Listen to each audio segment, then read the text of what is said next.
Hello, hello. This is Redberry Rio from the future, and I just wanted to say thank you so much to Sergeant J for participating in this week's wonderful adventure of CAP around the world. If you are interested in participating, whether you be from a wing that I've already done or a wing that I have not done, I would love to have at least one person from every wing somehow interviewed on this channel, whether it be a senior member or a cadet.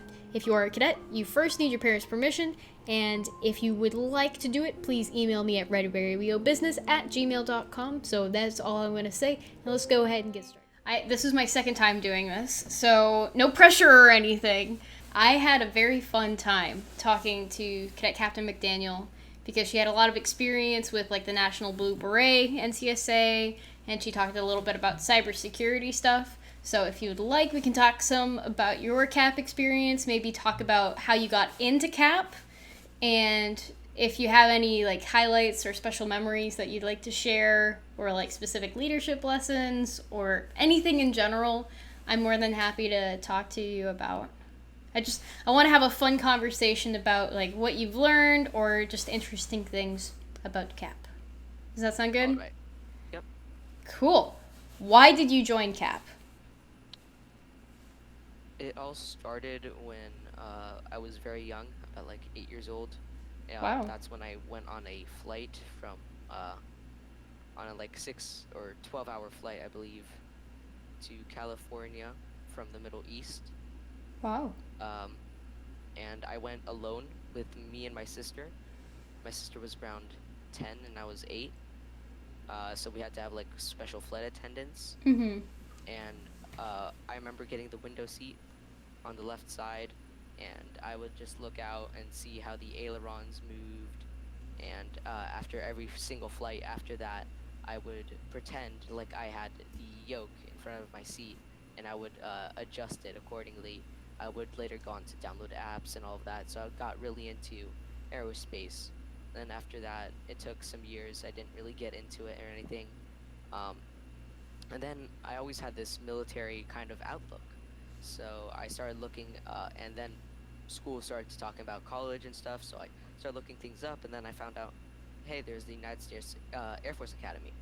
Yeah. So I read into that, and after some thinking, talking, I concluded that that's where I want to go, but I still have some time to look into it, because I can't really apply yet, because I'm not of age yet. Mm-hmm. So I looked into different things, and then it said, what can you do while you like wait until you get to that age where you can start applying and learning? So it says like learning, get your grades up, and then it's talked about Civil Air Patrol, and then I was like, what's Civil Air Patrol? So I looked that up, and then I see, oh, so it's this thing that like people when they get like 12 years old can join. There's emergency services, aerospace, all these programs, all these things, and I was like, wow, this is almost perfect for me. Wow. So I looked it up, started emailing my squadron, and seeing if I could join. I actually joined not too long ago, on late October. Okay. And ever since then, I just kept promoting and being active. Very nice. So you've actually almost been in for a year then. Yes, like 8 months or 9. Yeah. Something around that. Very cool. So you didn't know about it until when you were looking for Air Force Academy recommendations and like seeing what can make you more competitive to get into it? Yeah, exactly. I haven't really heard of anything about it until then.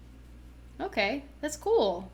So, like, does that mean that like as a high schooler, you were looking into it, and you're not joining as like a 12-year-old fresh young cadet, but you're a little bit older? Yeah, I'm around, I'll just say I'm a bit younger than 16. Mm-hmm.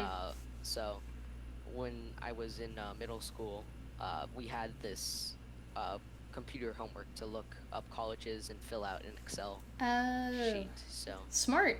to that. Okay, cool. Because I know people join at varying ages and they find CAP through different methods, and a lot of people fly it for the flying component.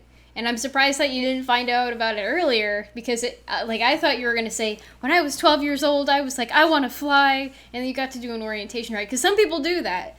I got to do that, but I think that's really cool that you found it, and now you're getting a chance to really get actively involved in the program, even through COVID.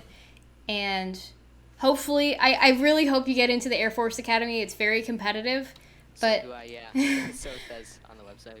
But Civil Air Patrol is a really great avenue to get involved and immersed in the Air Force style lifestyle. Like JROTC is good at that too, but I think that Civil Air Patrol has a lot of opportunities and scholarship stuff in addition to what JROTC has to offer. And it doesn't take up school credits unless it's like an in-school squadron, which does exist, but they're not as common. Yeah, so that's the main reason I have joined Civil Air Patrol. Very nice. So, have you had a chance to be, like, leading a flight at all? Because I know COVID's kind of thrown things through a loop, but does your squadron meet at all? Or have you had a chance to try to lead others in that kind of virtual environment after being in for a couple of months now? Well, my particular squadron, we have been getting very big very recently. Or so Really? I'm told we have around, like, 50 or 60 cadets. Ooh, nice. Some of them don't join. Some of them just like do it for to have it written or resume, whatever. So really, we have on most meetings like 20 or 30 people attend. Okay. And for the virtual ones, we have about 20. So when I started promoting, getting into it, immediately after I was like Airman First Class, COVID thing, all of that came. Oh. No more orientation flights, no more that, virtual meetings. So it's really been restrictive on the leadership, like especially with drill. Oh, yeah. So I have, we did like the whole taking roles, staff applying, and I got element leader. Yay! Yeah. And I've been messaging my flight. Some have not been attending the virtual meetings, but we have had I do have this one cadet that I keep talking to, getting him through, teaching him like the different things about how to do different things, seeing what I can help him with in the program. Good. And different things like that. So I wouldn't say there was a lot of opportunity to lead, but where you find one, especially because some leadership positions take rank. So I just try to look for the positions where I want to, and it seems like it would have fun, and where it might be needed. Okay. Well, I could definitely see that being challenging with doing drill and ceremonies online. I know I've tried to teach people drill and ceremonies online, but have you ever tried marching by yourself and like doing commands on your own? I start thinking I do it too much. Oh, you do it too much. Oh no. I have this, what do you mean voice too in my much? house, and I keep yelling into it the commands. You're using your diaphragm, right? Yeah. Okay, good. From all Good. the tips and tricks. And you just scream into the forest forward march. And then the tree stands. I would say it's more downtown, but like it's pretty loud. Oh boy. That sounds like a lot of fun, because I know when I was starting out as an NCO, I didn't want to try embarrassing myself in front of other people and failing on calling like a command on the wrong foot, or like doing to the rear on the wrong foot and making them go in the wrong direction, all of that. So what I would do is at home I would actually like call commands to myself, and I would silently march around in my basement, and then I would be like, flight, halt, forward, march. And then we would do our step it off, and then right flank, march, and then try to like visualize what I was doing in addition to what my flight would be doing and where I would be placed.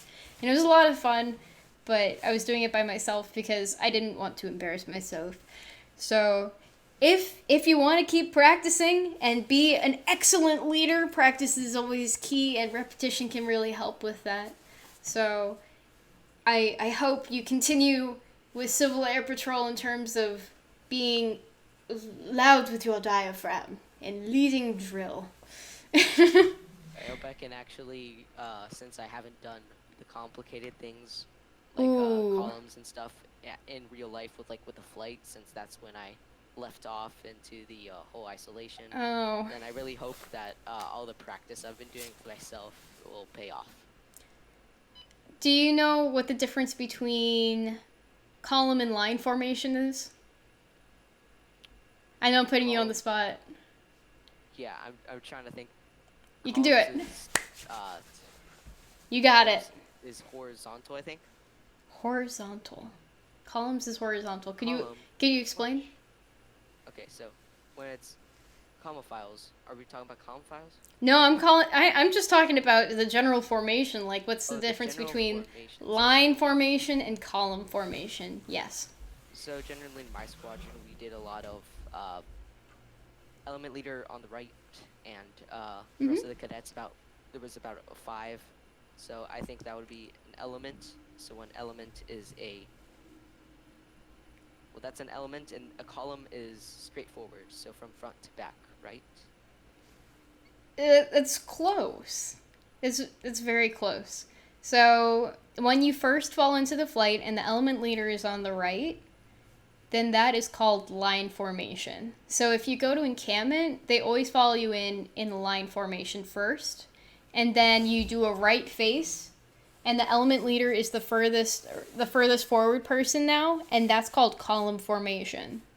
Because the element leaders are kind of like where the columns should be guided because of like how quote unquote complicated they are. So then like the element leader is doing like the 90-degree pivot first, or the 45 degrees step, 45 degrees, and then halftime. Okay. So that I know that's a little bit challenging to grip if you're not visualizing it, or if I had like a I'm visual. Visualizing it right now. Okay, good.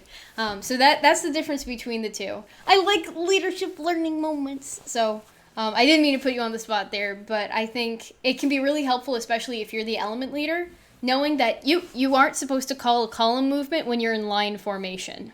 Because the most experienced person, that element leader, is the one that's supposed to be leading that movement for the rest of the element, which is behind them, when they're in column formation. So, or you can be in counter column, which is the opposite direction, where the element leaders are in the very back, and you're not supposed to be doing column movements that way either, though. Yeah, that is true. I have planned on going to encampment. Speaking of encampment, Ooh. I planned to go on there, but like after summer it was postponed and all of that. So now I'm just planning to go to the winter one. I just want to do it as soon as possible. See where what I can do good, where I can improve on, and other things. Like that. Yeah, definitely. What do you know about encampment? Having never gone, what do you know about it? What do you think it is? It's like thinking of, it's basically a Air Force boot camp, but not all that high up. A lot of yelling. There is yelling though. It happens. There's bunks. I have learned the corner sheet method. I think it's called hospital sheet. Hospital corners? Corner. Yep. Hospital corner. Mm-hmm. Of putting the sheets that there is how I've watched videos, how there's obstacle courses, the different schedules, how you go to sleep at, I believe, lights out 9, the different messes, activities, and how sometimes there's a special activity every now and then. So in my spare time, I find that when I get interested in a topic, I just hammer it out, get to know everything about it. Wow, that is much more in depth than I was expecting. Some people, they hear of encampment and they just stop after boot camp and yelling, but I like to think of it as more of like a leadership laboratory where people get to explore their strengths and weaknesses and challenge themselves and push themselves beyond their comfort zones. The yelling thing. Have you seen my encampment videos, Yeah, by the I way? did. Okay. It's effective to yell too much, but that's just what you expect when, especially influenced by movies. Yeah, so the military is trying to move away from that as well because, like, psychologically speaking, I could inspire you more through, like, setting those expectations up and then ensuring that you're meeting those expectations and going beyond them, as opposed to me, like, just yelling at you and being like, your hospital corners are wrong, bar, bar, bar. When you're doing your hospital corners, are you using a ruler? I have used it at home, but I don't know. I think you're allowed to use a ruler at encampment. You're allowed to use a ruler at encampment. So Yeah, it's best to measure out everything, do everything to instructions, because that's what they'll get you on. Especially since my dad has bought me this book about West Point, Yep. and there was a particular part when they talked about how when they cleared the room and there was room checks, and how there was a guy and he went with white gloves and he checked around for dust, Mm-hmm. and he even checked the nameplate Yep. outside. Yep. And if that has dust, it still counts as Mm-hmm. A gig. Yep. Those are called gigs. Yeah. With encampment, the inspections are actually supposed to be done by the flight sergeant and flight commander. So I don't think they'll be using white gloves on your area, but I hope not. it might be a little difficult to clean. But with the hospital corners, the reason why I mentioned using a ruler is because you know how you have to make it that 45-degree angle? Yeah.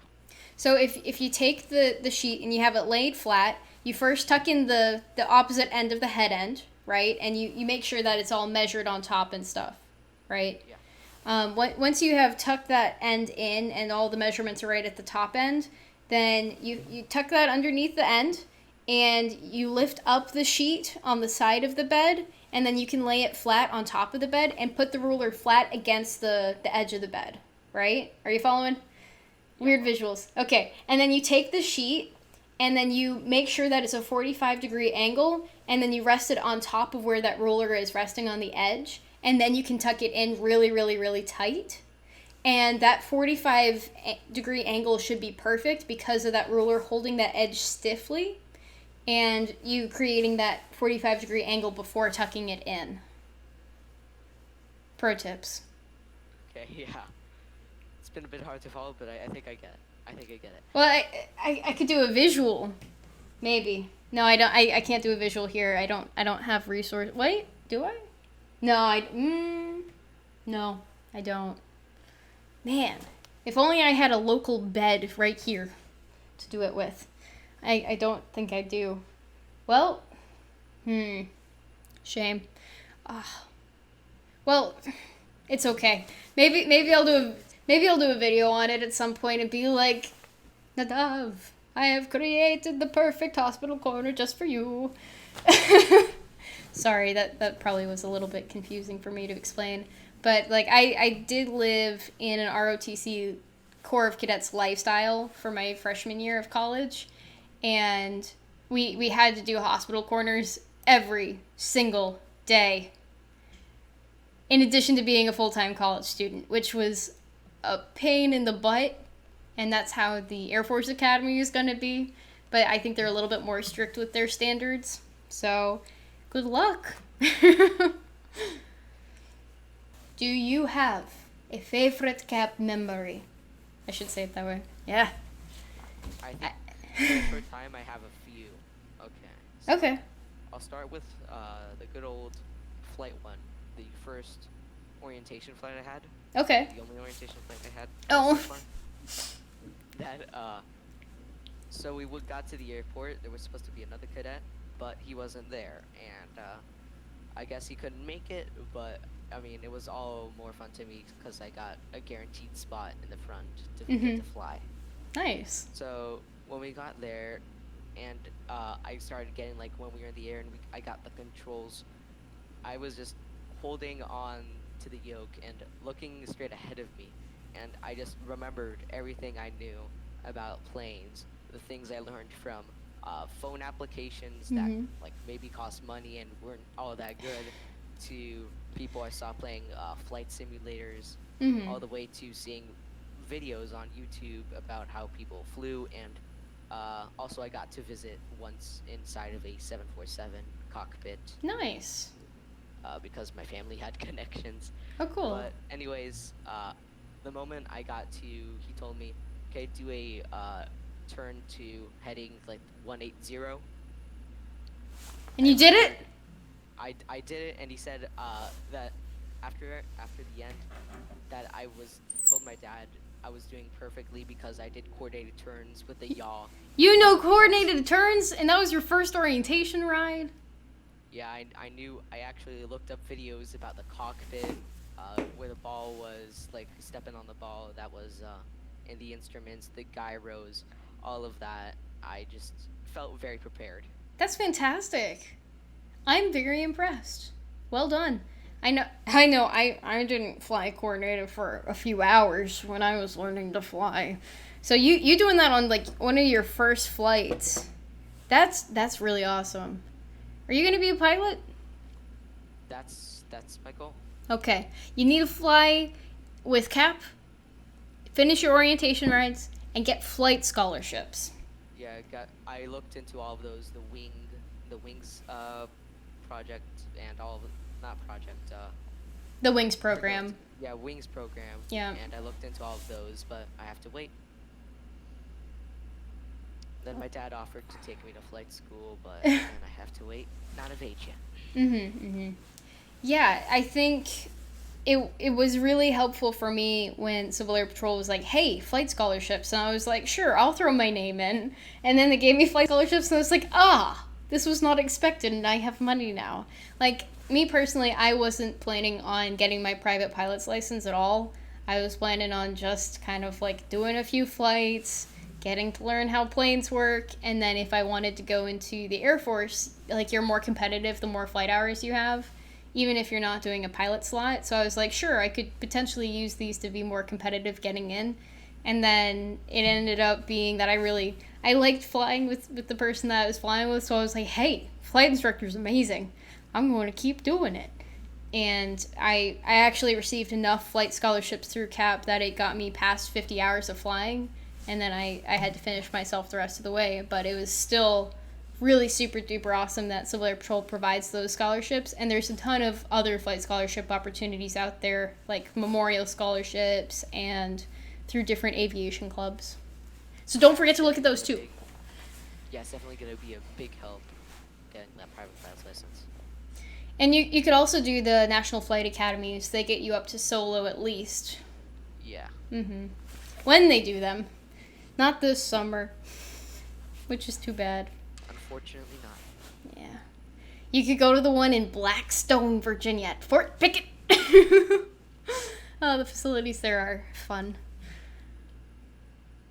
So yeah, I had the other one is connected. I mentioned before, I haven't mentioned on here, but I'm very into radio communications. ooh. So I've started doing all of that. I'm actually on track to finish my MRO.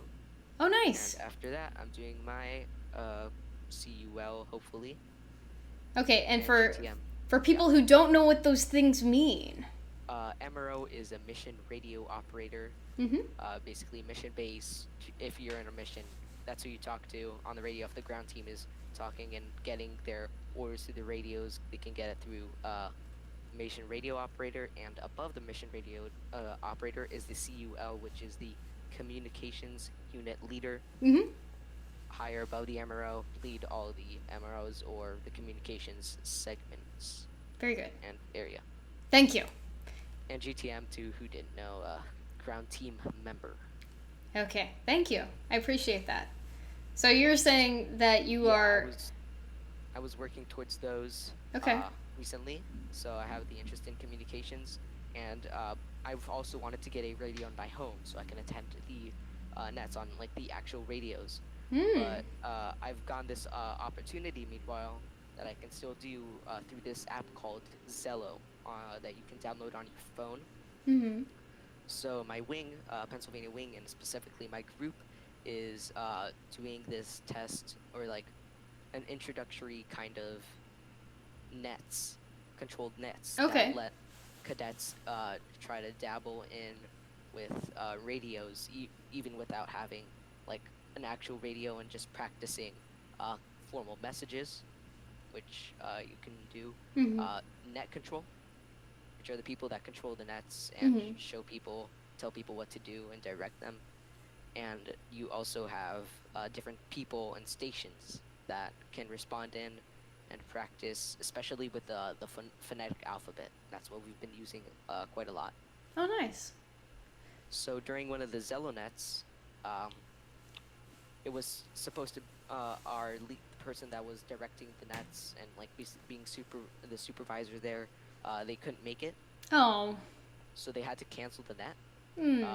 But the person, the cadet that was assigned to be net control that night, they didn't receive those messages apparently. Oh. That it was canceled. So there I was in the middle of my meeting, and I look to my right, and I see like this notification that somebody's talking on the net. Huh. So I quickly get on and see what's happening, because I didn't expect it to start. And then I see that this person is conducting a net, and I figured that they must have not received the message. So I waited for a good time, and I told them basically, hey, now is not the net was canceled. Did you know that? And I was doing it all with practicing communications, not like a phone call, but like with a keywords, pro words, Roger over, and the station name that he had. And I told him, and we handled that, and it was finished and over. But it turns out that on the Zelonet, our group commander was on. Ooh. And they heard what happened.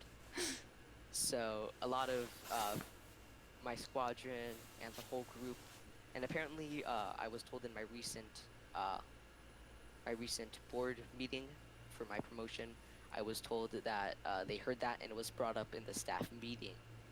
So I was just very excited that I did a good job, and somebody actually heard, and I was just being congratulated, and it made me feel good.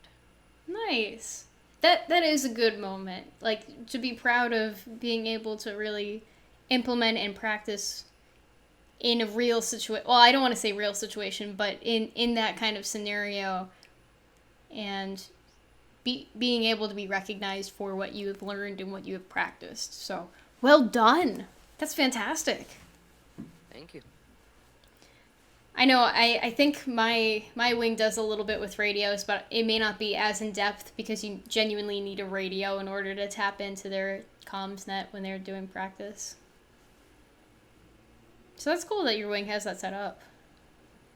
Yeah, it's just one of the squadrons started doing it, and then they saw that there was more interest on the group level, so they expanded to the group, and then they saw there was more interest on the wing level. And then now there's a different wing participating. I'm pretty sure it's Nevada is participating too. Nevada. Yeah, so we'll see how far this goes.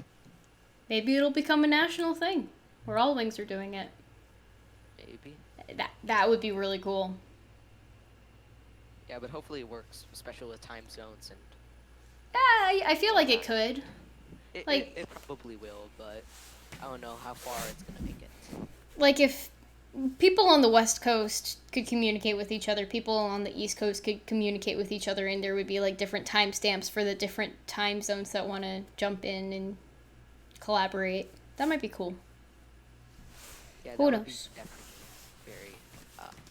very fun to do, especially. So unrelated to CAP, do you play video games? Absolutely. Mainly flight simulators, though? No, I only got into the flight simulators recently because when the whole COVID thing started, Okay. my dad there was this, since I come from the Middle East, they had this program, flight simulator, on a flight simulator called DCS, which is combat planes. Okay. And we practiced with an Italian practice plane, like training plane, and now we're doing, about to finish up this F-16 course. Huh. And then I always wanted to get a flight simulator, but then I saw, wow, so cool, there's this Minecraft simulator, not Minecraft, Microsoft flight simulator coming out now. Mm-hmm. And the first Microsoft flight simulator was out in like 98. Yep. So, it's, and I hope, especially with live traffic and that I can, and all of that, and weather, that I get to practice and see how planes react. And in addition to that, I also have like different games. Mainly, I really like shooter games. Okay. Be fun. Nice. Does that mean you have your marksmanship badge or no? Nope. Is that something that you would want to do? I haven't really heard much about the marksmanship badge. I Okay. probably have to look into that, but mainly I just do video games for fun with my friends, but nothing too big. Well, hey, playing video games with friends is a good thing to do. And I know sometimes CAP people are good friends and they can play games together outside of meetings and be social and bond. Because I know some of the closest friends that I've had in the past were when I was like working with them actively on CAP activity stuff, especially encampment. So having fun is good. Keep doing it. Having fun is important. So, are there any other things you would like to share? I know we've been doing it for about 30 minutes, so if you want to keep going, I have a few more minutes left. Totally up to you. Okay, I'm just currently thinking if I have anything. Oh yeah, I do have this one thing. Ooh, this one thing. Give me the one thing. Okay. This isn't especially since I'm in CAC. Currently in CAC on my CAC. CAC, Nice. and I'm hoping to expand later to national. So Oh. that's my, yeah. I don't really know how to do that. I've been talking with my, especially since the group head CAC chair, they're in my squadron, so I mainly talk to them about different CAC things I do and getting to that national CAC point, filling out forms and those things. But mainly the one thing I would say that we did a during the whole COVID when it started, we noticed that some people haven't been doing PT and there wasn't really an opportunity to do that. Okay. We've been trying to do like synchronous PT, so like people practicing PT together. But we've been doing that, but that's not really much of a, not, I wouldn't say great option, but it's just restrictive since we can be in different environments doing different things with different people, like different settings. So the synchronous PT has been kind of like not really done, but we did do towards the start around like early, it ended at like July, but we did it on like April, and we did every month, or no, every week, we would have a weekly PT challenge. And that is, it would be basically a competition in the whole group of, let's say, who can do most push-ups, like how many push-ups can you do in like a minute, or how many push-ups can you do. So it would challenge different people, hey, try to do this, trying to get this, and the prize would be a custom t-shirt that would say, I'm the winner of the blank challenge. And Nice. advertisement for Civil Air Patrol and another article of clothing to show and maybe even show others how you have progressed in that PT and are proud of it.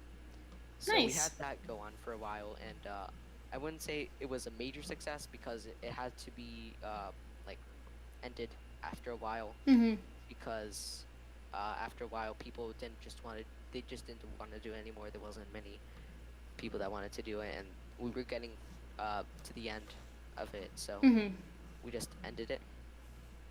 So with the CAC, you're trying to propose that National do something like that? No, I just wanted to bring that up because I feel like when it comes to PT, like that is the most out of Civil Air, like everything that we do in Civil Air Patrol is like, it feels like that is always like the last thing, or like not least important compared to aerospace leadership. And I understand aerospace and leadership, yeah, they're great, but like it seems like we should give PT more attention because it is very important to your own health, of course, and to stay exercised. And there's still those like, hey, you still have to complete the PT test, but I just feel like we're not putting enough emphasis on that PT thing. And I was just thinking how cool it was that we allowed there to be this opportunity, especially when we weren't seeing each other because we were all at our homes, that we could have that opportunity to still have like a bit of competitiveness and a little more of a focus on PT. Yeah, definitely. We had something similar done in my wing where it was like a competition. It was like the wing commander competition. And so it was like who could get the most promotions, like certain trainings done. And it also included a fitness component as well. And so like each section would be given a different amount of points depending on like how actively members were participating and promoting and getting involved with trainings. So it was really cool to see that happen, and there was also like a photograph competition that the wing did. So I think that it's a little bit different engaging people through a virtual platform as opposed to doing stuff in person. So I can definitely see where your concern is, where people may not be highlighting the importance of PT. But I think part of that's because we haven't been in person. And then It's really hard to do that. and then another part of it might be because, like, if you can't do PT testing, people don't necessarily think about it because exercising isn't necessarily a priority. Like, relaxing, watching YouTube, because YouTube is fun to watch, right? Because people are going to be watching this on YouTube afterwards. Not calling the viewers out, I'm just saying you're watching YouTube. Anyway, so I think if you have like a strong mentorship system and then people have accountability buddies where they can hold each other accountable to like maintaining a healthy lifestyle, taking care of themselves, I think that can just have like an overall like mindset of being healthy and taking care of ourselves and taking care of each other. So I think if we had more of an emphasis of that, like by developing those relationships, modeling those things, modeling those positive behaviors, then we can definitely do more with that. Yeah, for sure. So that's so cool, though. I'm glad you guys had that kind of competition. I definitely appreciate getting the chance to talk with you, Sergeant J. Did you have any plugs that you wanted to say, like Go Pennsylvania Wing or anything like that for people to see? Basically, if you're thinking about joining Civil Air Patrol, just there's so many opportunities, so many fun things you can do. There's more even after 18 and 21 that you can do with incident command and all those emergency services things. So there's just so much you can do, and it's even if you're not gonna be every meeting or not gonna love aerospace as much as you love maybe emergency services, at least like give it a shot, attend a meeting or two, just try it out. There's no harm. Yeah, and I'm going to follow up on that saying that you don't have to like everything in Civil Air Patrol to be a part of it. So I appreciate your words of wisdom. I'm going to say goodbye, everyone. Do you want to say goodbye to everyone on the channel? Goodbye, everyone. Thank you. There you go.